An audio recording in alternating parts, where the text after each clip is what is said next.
If one day you seize the throne, avenge your father. Those final words spoken by Tran Liu to his son were not a simple last wish.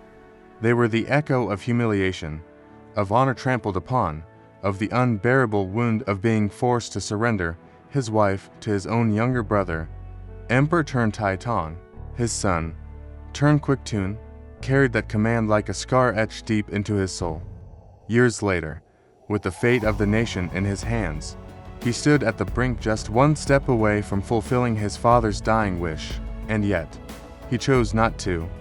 His heart turned towards something greater than blood vengeance, the higher path of righteousness, loyalty, and love for the motherland. Tran Quoc Tuan, later revered as the Grand Prince Hung Heo, was born into a noble family of the Tran dynasty in the early 13th century.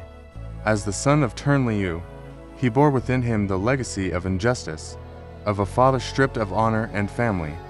But what made Tran Quoc Tuan truly great was not only his lineage.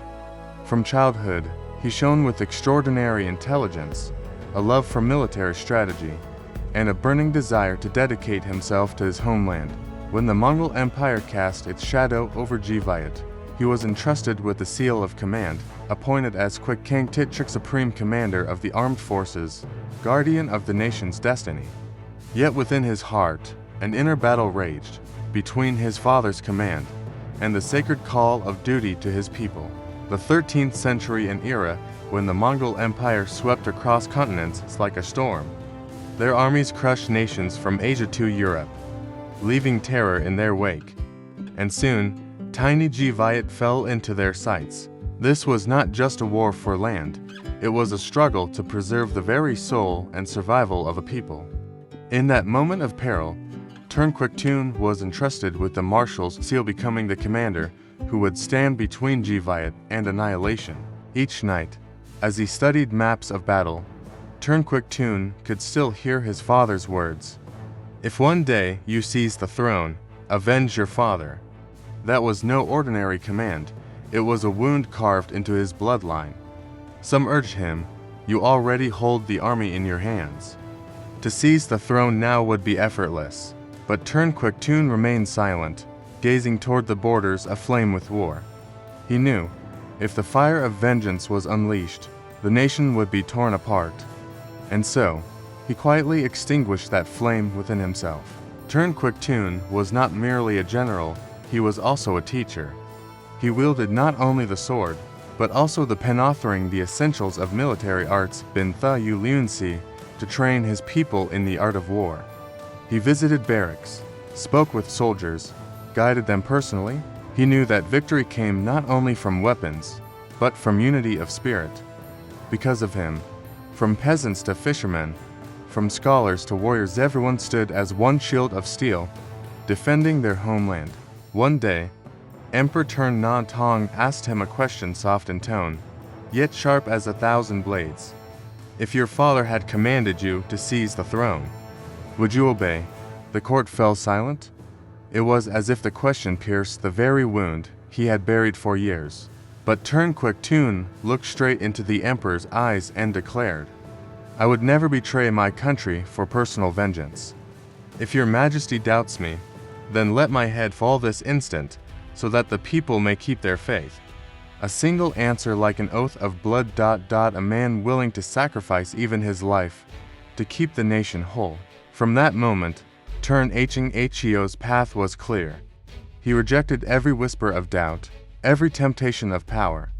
When his own son asked, Father, do you wish to be king? He simply replied, If you understand my worries, then live for the people. For him, the throne was not as precious as unity. For him, true victory was not just defeating the enemy, but conquering his own heart. Thus, he stepped beyond the shadow of vengeance to become a beacon of righteousness for the nation. Under his command, the entire country rose up. The people of Jiviet triumphed over the Mongols 3 times, an empire that had made the world tremble. At the Battle of Beseech Jaang in 1288, he orchestrated the legendary stake trap, sinking the enemy's fleet beneath the river. The invaders suffered a crushing defeat, never daring to return. But greater than victory itself was the unshakable trust of the people, They believed in him. They believed in the man who placed the nation above his own family's fate. After the war, Tran Quoc sought no power, raised no faction, pursued no personal gain. He lived simply, teaching strategy, guiding his descendants, preserving the spirit of nationhood. The people revered him as Saint Tran, building temples in his honor even while he still lived in honor never before bestowed. For he was not only a victor in war, he was the man who conquered vengeance, greed, and himself. He left behind no gold, no throne, only an eternal monument of virtue and dignity. Tran Quoc was more than a general. He was a living reminder for every age that true glory does not come from ambition, but from choosing righteousness at the most perilous crossroads. He could have been a king, but he chose to be a guardian of loyalty, and because of that, he lives forever. Whenever the nation faces trials, the name Tran Quoc rises again like a light guiding future generations.